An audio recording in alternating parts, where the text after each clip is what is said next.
Yes, Kenya. Tamu sana, yes.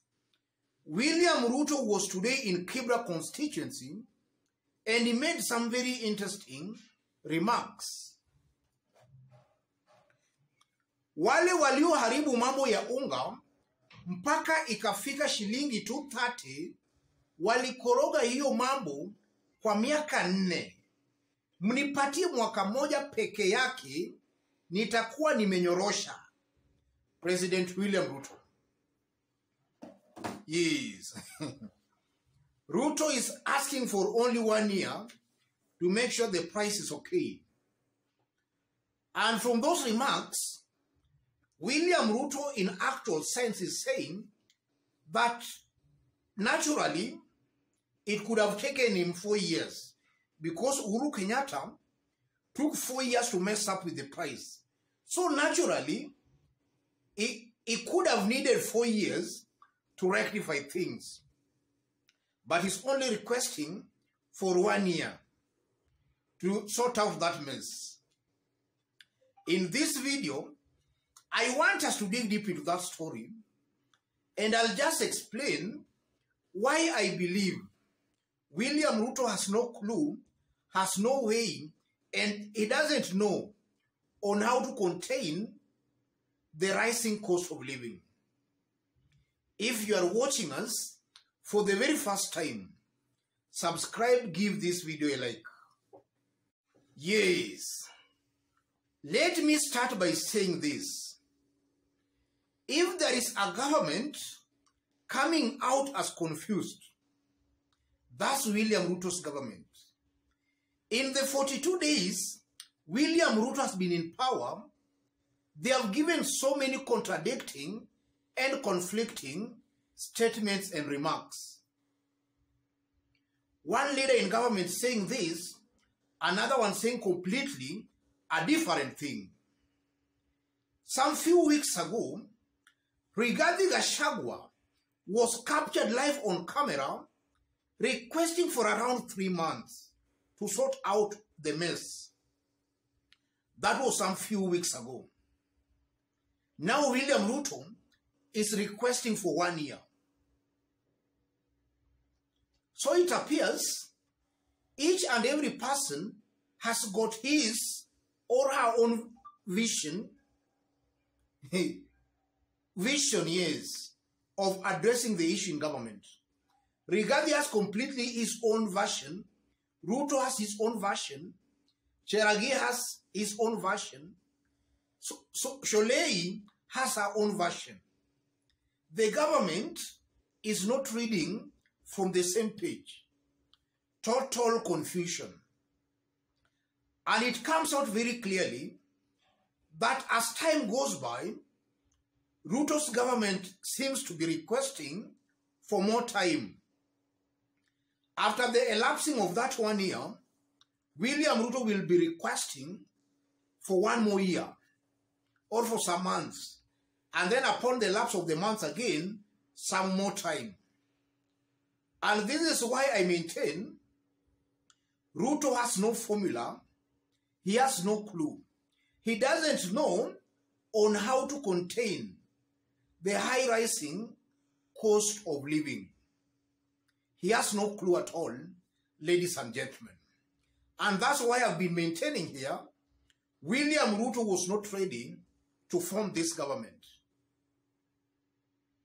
In fact, they were surprised to find themselves being announced the winners. Ruto was not ready to form this government. And when they were campaigning, Ruto made it very clear. When they were campaigning, he made it very clear that Uhuru Kenyatta's government had messed up the economy. And should he win the presidency, Unga was to retail at 70 Kenya shillings per pack, immediately akiweka Biblia chini. So he deliberately lied to Kenyans and to the so-called hustlers. That's coming out very clearly, ladies and gentlemen. And it's also very interesting that Ruto is still lying as I talk right now. And Kenyans are cheering him up and emulating, cheering him up as he cheats them. Yes. Very, very unfortunate. And then the interesting bit about it is that he's constantly blaming Uhuru Kenyatta. Constantly blaming Uhuru Kenyatta.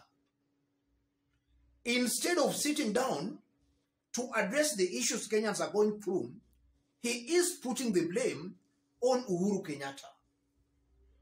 So assuming that the Kenyans voted for him because they never had trust in Uhuru Kenyatta, why is William Ruto spending his time blaming a regime that Kenyans rejected if Ruto believes he won the election? Why is he dwelling on a regime Kenyans rejected if indeed he believes he won the elections? Ruto is being the real William Ruto. Somebody always finding excuses and scapegoats. And also it really pains and really annoys to see William Ruto in what they're now dubbing prayer rallies, targeting opposition zones, these areas that never voted for him. Because it's clear that every weekend, if he's not in Nyanza, he is in Ukambani or in any other place that never voted for him. And his message, he wants to maybe coerce, intimidate, or force leaders in those areas to join his government. In other words, he's already campaigning for 2027, but he's not delivering on the things he promised to Kenyans. And William Ruto is cleverly trying to use a strategy where he wants to psych, or rather to make Kenyans feel and believe that it's illegal to be in the opposition.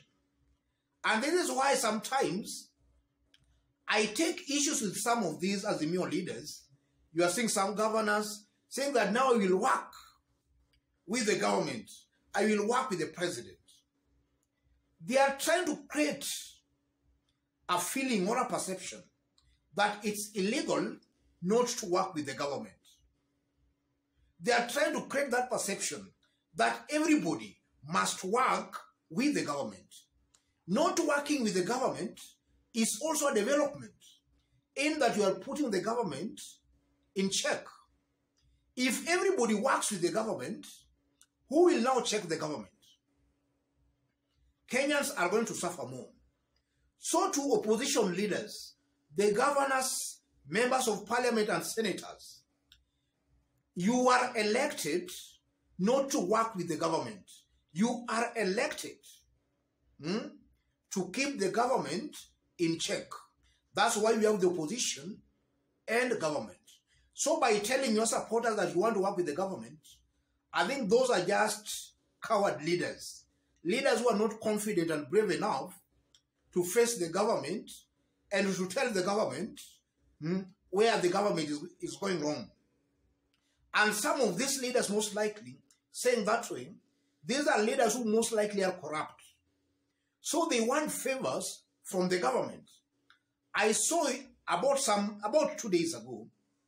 Wavinya Ndeti traveled all the way from Machakos to attend William Ruto's function in Kitui to pledge her loyalty for William Ruto, to tell William Ruto that she's ready to work with him. I consider these leaders as very weak leaders, cowards, who are just trying to please the government in order to engage in corruption. So that should they engage in corruption, then they will be protected.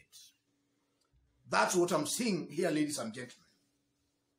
Kenyans must not be made to believe that it's illegal to be in the opposition.